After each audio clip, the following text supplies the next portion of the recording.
Mouhamadou Lamine Fall laa tudd di professeur d'arabe au lycée Malick Sy de Thiès nekk coordonnateur u Alliance des arabophones du Sénégal muy mbootaay boo nga xam ni ay jàngikati arabe ak inspecteur d'arabe ak ay ñoo nga xam ni mën nañoo wax daal ak ñëpp ñi nga xam ni dañuy œuvrer ci culture arabo-islamique donte le sax soo bindoon arabe jox leen duñ ko mën a lire waaye yittewoo nañ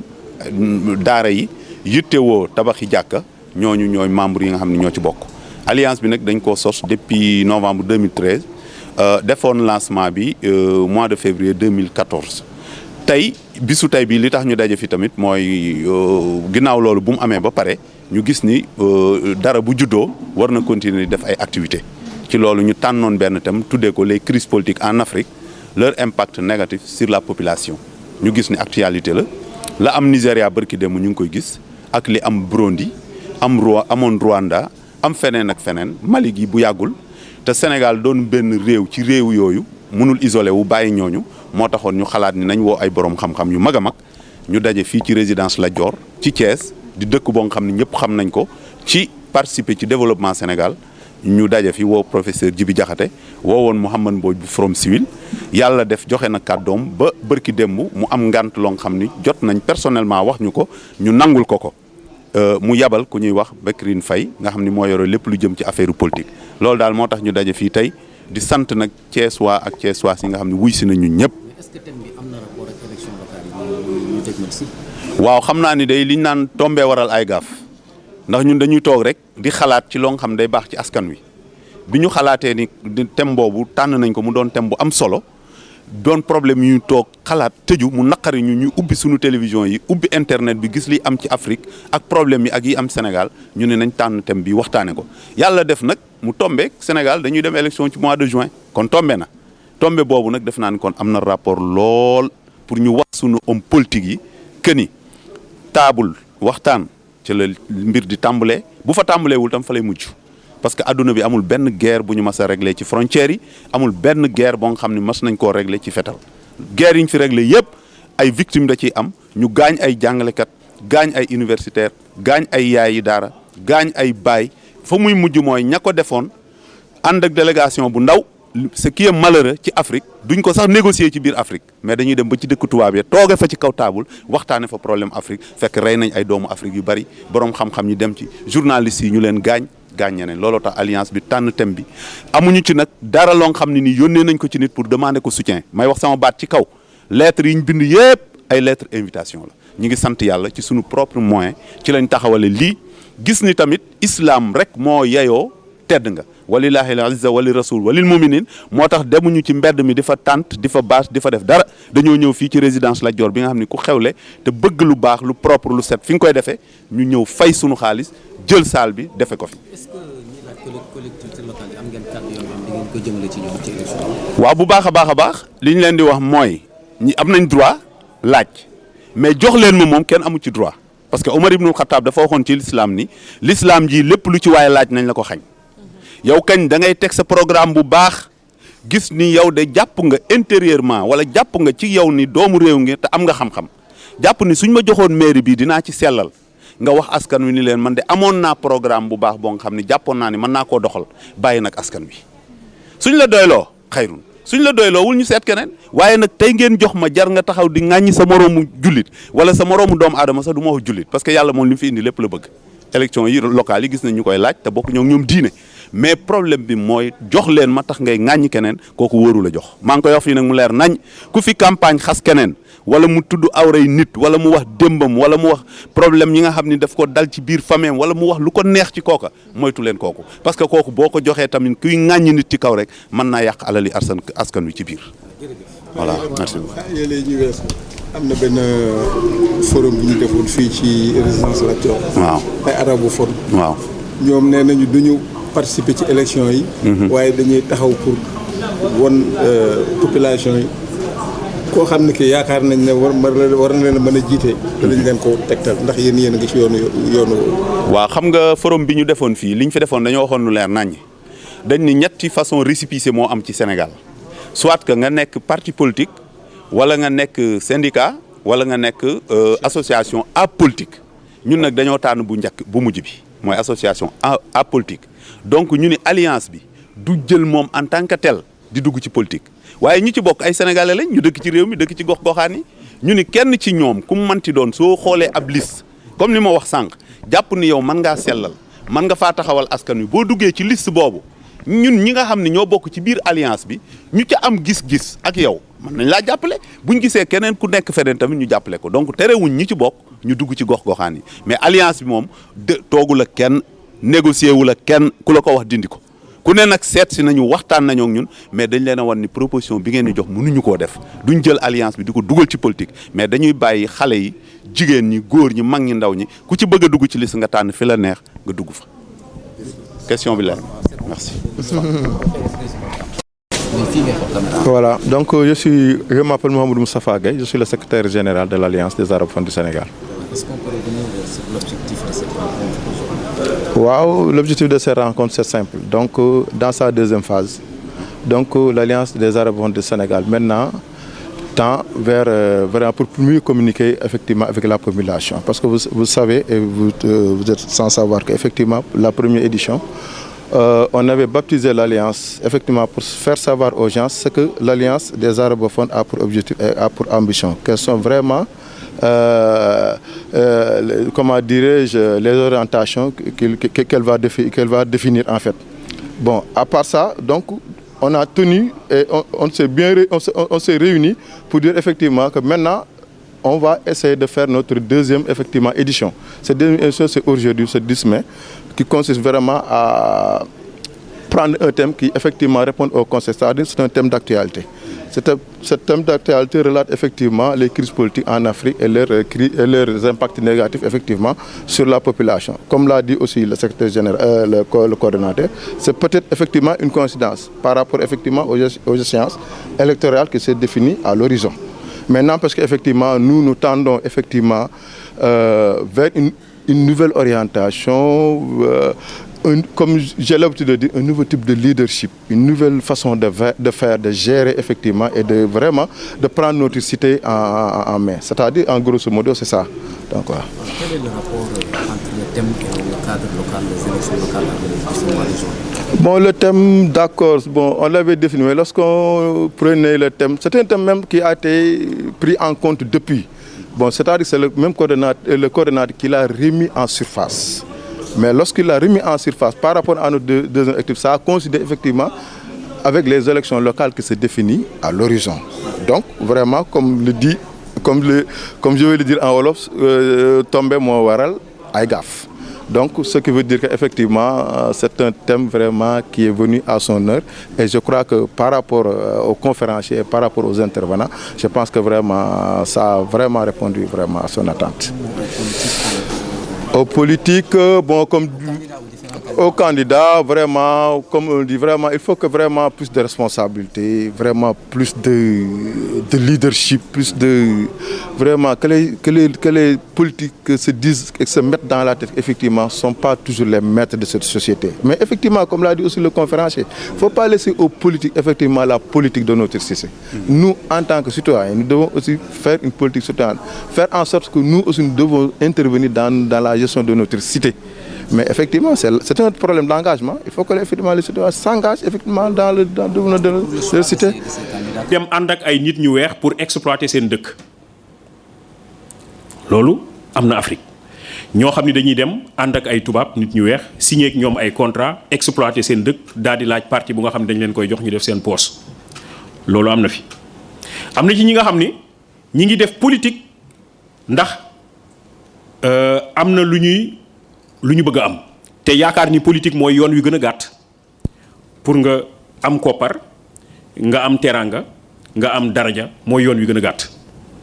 bu fekkee ne yow da ngaa nekk cheminot boo moytul di nga yàgg ca raay ga te doo am dara bu fekkee da ngaa nekk jàngalekat rawatina jàngalekatu arab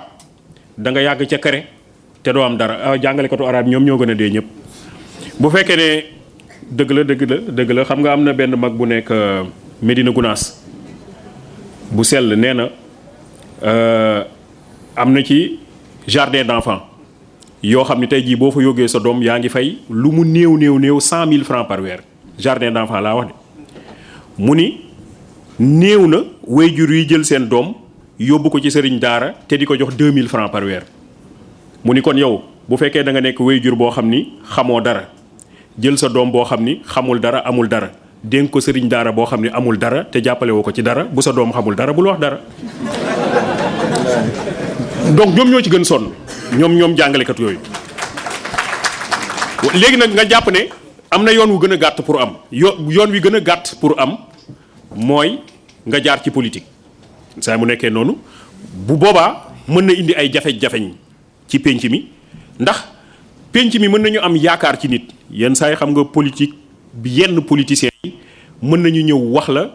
jox la yenn dige yi dama am sama benn xarit boo xam ni day politique Sénégal Talla Sylla la tudd nee na yenn saa yi politiciens yi mën nga leen méngaleeg du ñëpp nag Hélène moom wóor na ma ni bokk ci moom sama xarit la ak docteur. alors donc xam nga dafa am benn journaliste bu mësoon a seeti dafa am journaliste bu mësoon a seeti Bongo bu mësoon a seeti Bongo daa di ko ne Omar Bongo moo nekkoon président Gabon daa di ko ne yow daal dafa mel ni yow ak Mobutu comme xaj ak muus déggoowu leen Bongo ni ko kan mooy xaj bi. mu ni ko Mobutu mu ni ko kuy muus mi mu ni ko Mobutu waaw Hélène bokk ci mu ne dafa am politiciens yi nga xam ne dañuy xaw a niiroo ay picc yu nga xam ni dañu toog jamono ñu ràgg lool ndax amatuñu lu ñu lekk ñu ràgg ba seen du karaw seen dunq yi commencé ruus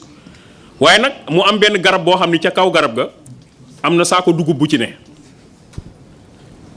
waaye kenn ci ñoom ci picc yi mënul naaw ndax amatuñu dunq mënul naaw dem ci saako dugub boobu léegi ñu ni kon nen la ñuy def ñun ñëpp nañu jël suñuy dunq dénk ko kenn ci ñun buñ ko saxalee moom muy ami dunq mu naaw yéeg ca kaw bu yéegee ca kaw daal di bët saako bi ci suuf muy wadd ñun ñëpp ñu daal di lekk moom nag mu dem ba ca kaw daal di koy bëtt ca kaw. waaw mu ne kon xam nga loolu moom mooy ki nga xam ne kaddu gi dige gi li tax ñu daal di ko fay fal bu demee ba yegg fa ak la muy def dina wuute loolu tamit dina indi jafe-jafe ci penc mi yenn saa yi mu indi jafe-jafe politique boo xam ne dafa ànd ak waaso maanaam. nga ne man politicien laa loolu yenn saa yi moo am ci yenn pays africains yi politicien laa am naa ay responsabilité maa ngi bokk ci waaso sàngam léegi waaso boobu rek ñoom ñooy falu waaso ba ma bokk xeet ba ma bokk ñoom ñooy falu loolu it yenn saa yi mu indi ay jafe-jafe ndax dafay indi ay problème waaso ñeneen ñi dañuy gis seen bopp dañuy lu tax ñii rek ñoom ñooy falu te ñun bokkuñu ci yooyu tamit mu yenn saa yi dina indi ay jafe-jafe yu doy waar beneen bi nga xam ni aussi problème la wax naa ko sànq moom mooy yëg waaleykum salaam moom mooy yëg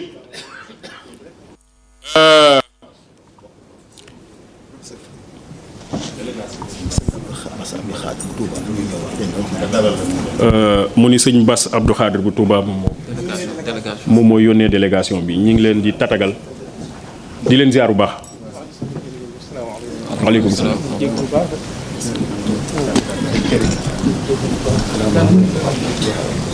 bi ci topp léegi ñu gën a baral rek bi ci topp moom mooy mbirum yëg sëñ Fall wax na ko sànq maanaam bëri na ci yenn politiciens yi nga xam ne boo leen falee yëgatuñu ña leen fal maanaam dafay mel ni ñoom dañuy jàpp ni léegi ñoom ñoo leen gën yenn saay sax nga gis parce que ñoo ngi dem vers des élections locales yenn saay nga gis ku ñu fal ci benn pénc ci benn gox waa gox ba dootuñu ko fa gisaat dootu fa ne loolu aussi problème la parce que en réalité bu fekkee ni yow dañu jàpp ni ci gox bi yow la ñu jiital pour que problème mu gox bi ñu régler ko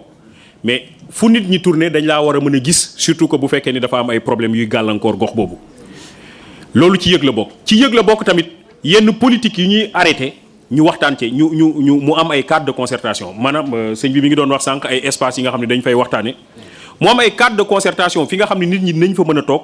waxtaan mbirum gox bi waxtaan mbirum région bi waxtaan mbirum réew mi te bu ñu paree ba tënk ni nii la ñuy doxalee réew mi képp ku nga xam ni moom moo yor réew mi nga mën a jublu ca loola. fi may mujjalee rek di jeexal kàddu gi mooy que nag benn problème bi nga xam ni tamit rëy na lool mooy problème mu idéologie loolu tamit politiciens yi am nañ ci wàll mais nit ñi tamit am nañ ci wàll xam nga yomb na tamit ñu naan politiciens yi nii la ñu mel mais nit ñi leen di wax loolu ñoom ci seen wàll bopp nan la ñu mel. parce que en réalité non c'est ça bëri na ci ay gox-goxaat yoo xam ni boo fa ñëwee jub sell yiw yore sa course ñëpp xam ne yaa ngi dem jàkka bu fal demee jotee kenn du la fal. yow keneen ki yaa ngi fa nekk yor nga lu bëri ku ci ne nga dugal ko saako ceeb ci këram jox ko ñaar téeméer bu ñuy fal yow la ñuy fal donte xam nañ ni yow kële moo la gën fuuf ci jikko loolu tamit am nañ ci problème maanaam nit ñi dañuy wax ni diw daf ñoo wor lam ñu waxoon defu ko waaye yow ci sa wàllu bopp ndax xoolaat nga ci sa bopp sa taxawaay ci pénc bi ak sa taxawaay ci gox bi ak sa taxawaay ci askan wi maanaam responsabilité bi nga am moo tax tamit ñuy wax ni réew mu ne bu ne njiit ma nga am mooy njiit ba nga mérité quelque part bon mën nañ ko critiquer mais quelque part mais ce que je veux dire rek mooy ni politiciens yi lu ñu leen mën ci wax tamit nañ ko wax suñu bopp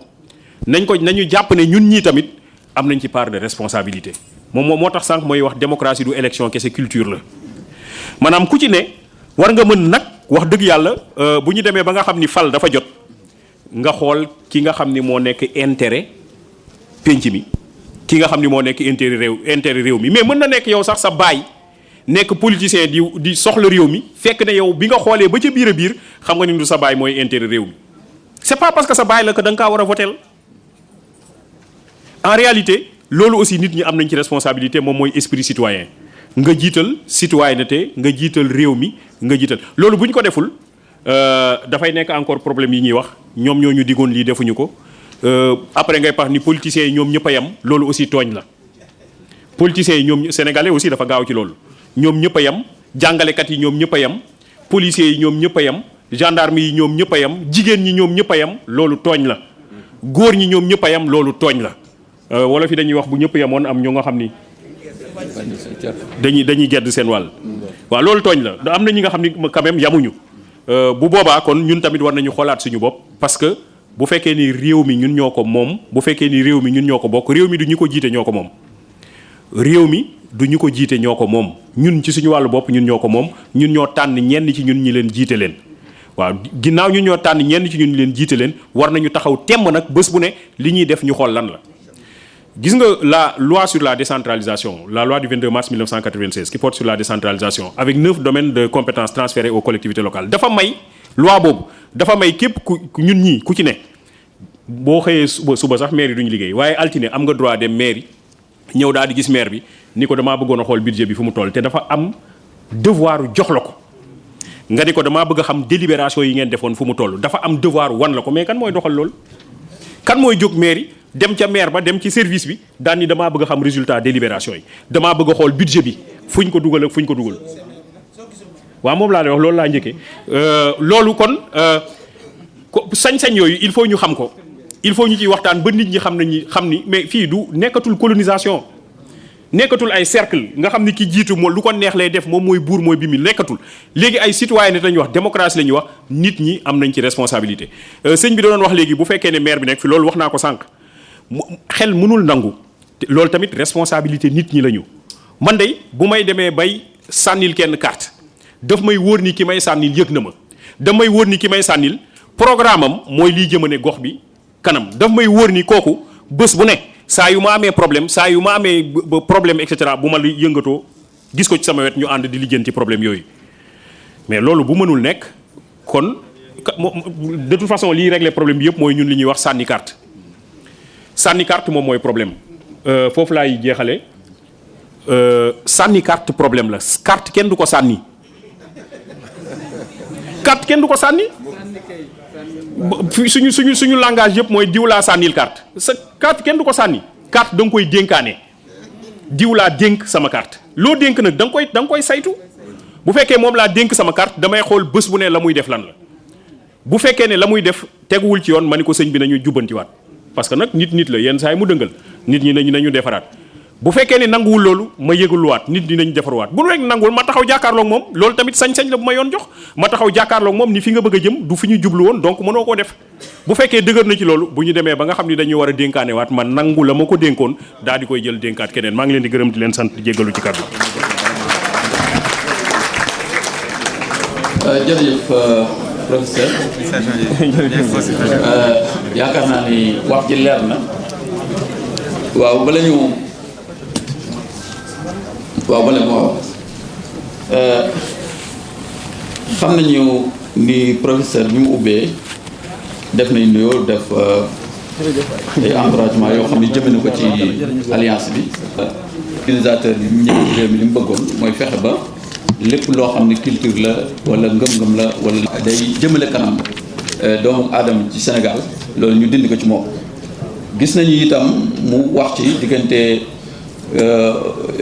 différence bi am ci diggante colonisateur anglais bi ak bu français